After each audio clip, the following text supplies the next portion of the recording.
მადიდებლები, ჩვენ არ უნდა ვიყოთ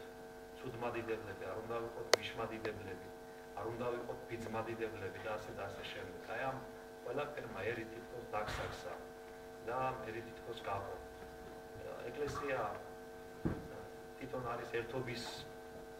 მოსულე და თვითონ ეკლესია თქვენ იცით რომ ერთობლიობაა მორწმუნე ადამიანებისა, რომლებიც ერთი გულით და ერთი წვენით იკრიბებიან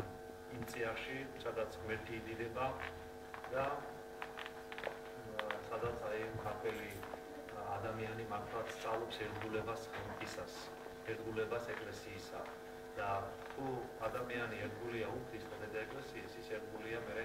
ადამიანისაც თავისი ოჯახის, თავისი წამსის, თავისი ამსარებლობის და ზოგადად მე ყველა იმ ადამიანისა, ვინც მოყვასახ ითვლება.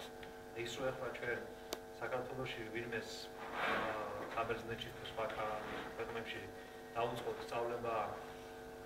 ერთგულების შესახებ, დაუწყოთ სწავლება ქრისტიანობის ან მართლმადიდებლობის შესახებ, ის ასეთი ადამიანები, უცხო ქვეყნის შვილები ჩვენ არ მოგვისვენენ, იმიტომ რომ გვეთქვის რომ ჯერ თქვენ თვითონ იყავით ერთიანი, ერთსულოვანი, ერთგუნდი და მე ასწავლეთო აი სხვას ეს ყოველივეო. როგორც ამბობს აკაკი რომ ერთობა ჩვენთვის დახდია და დღეისთვის კიდე საფრთხებელია ეს ერთობა ნამდვილად ჩვენ კი არ გვესწავლება, მაგრამ გვიჭირს, სამწუხაროდ გვიჭირს ქართველებს და კიდევ ერთხელ ვისურვებ რომ აი ეს ამ ხადის მოძრაობა განა თქვათ არ არის სალონიკში, განა ამ სხვა ქალაქში, თქვათ ათენში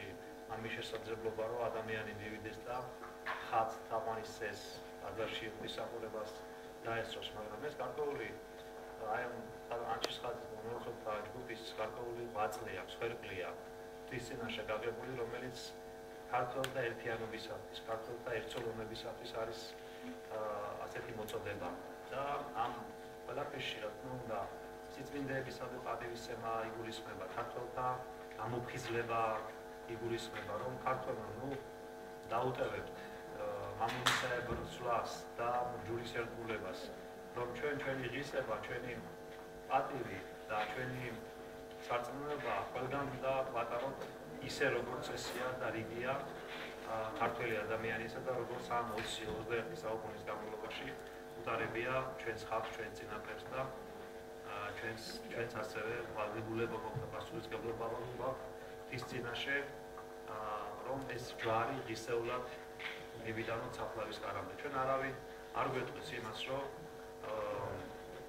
ასე ვთქვათ, რომელ პარტიაში თუ რომელ ორგანიზაციაში ვიყავით და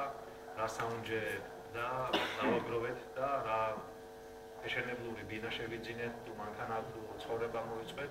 პირველ რიგში ჩვენ იმას მოგთხოვებთ ის წინაშე რომ წავდგებით, რომ ჩვენ რა გავაკეთეთ ღვთისათვის, რა გავაკეთეთ ჩვენი სულიერი სარწმუნოებრივი ცხოვრების წინსვლისა და განმტკიცებისათვის, რა გავაკეთეთ სულის ცხონებისათვის, ჩვენი მომავალი თაობისათვის და თუ ჩვენ მხოლოდ ასე ვთქვათ მატერიალური საუნჯეზე ზრუნვაში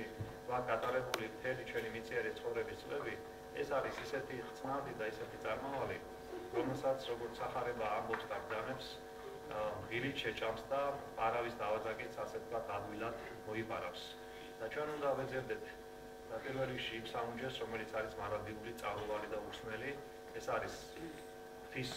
სასუფეველი, მოგესალმებით, ეს არის სიმართლე, ღვთის ცნებების დაცვა, ეკლესიისა და ჩვენი უწმინდესის, ჩვენი ქვეყნის ერთგულება, რომელიც ღმერთმა ჩვენ შეგვაძლევიოს ყოვლადწმინდა ღვთისმშობლის მადლით და ძალით, რომლის დასასრულიც აგესამშაბათს იყო წინავე შვიდეულში, სადაც ჩვენ მართლაც და დიდი საზეიმო განწყობილებით დაუბრუნდით იქიდან, ათონის მხრიდან, რომ ქართველთა ერთობა ნამდვილად და სიმრავლე და სიჭარბე იგრძნობოდა, არასდროს ასეთი სიმრავლე ქართველი ერისა, ქართველი ხალხის არ ყოფილა, თვითონ ბერძნებსაც გაუპირდათ ქართველთა საგალობლებით, ომახიანი საგალობელი ქართველთა ეს ერთიანობა, ერთსულოვნება, ამ ყოველივემ განაპირობა ის, რომ ის მუზეუმი, რომელსაც მე არ მახსოვს, რომ ძალიან იშვიათად ხდება მუზეუმის გახსნა, სადაც არის ქართული სიწმინდეები, ნაკარგობები, ოთხთავები და სხვადასხვა ესეთი ისტორიული ხელნაწერები დაცული, რომ ესე ადვილად გახსნილი იყოს და მართლაც განგებით უფლისა მოხდა ამ სიწმინდე ამ მუზეუმის ამ საცავის გახსნა და თვითონ ამ საცავის ხელმძღვანელი ვინც არის ბერძენი სასულიერო პირი თვითონ შეგვიძღვა და თვითონ მოგვითხრა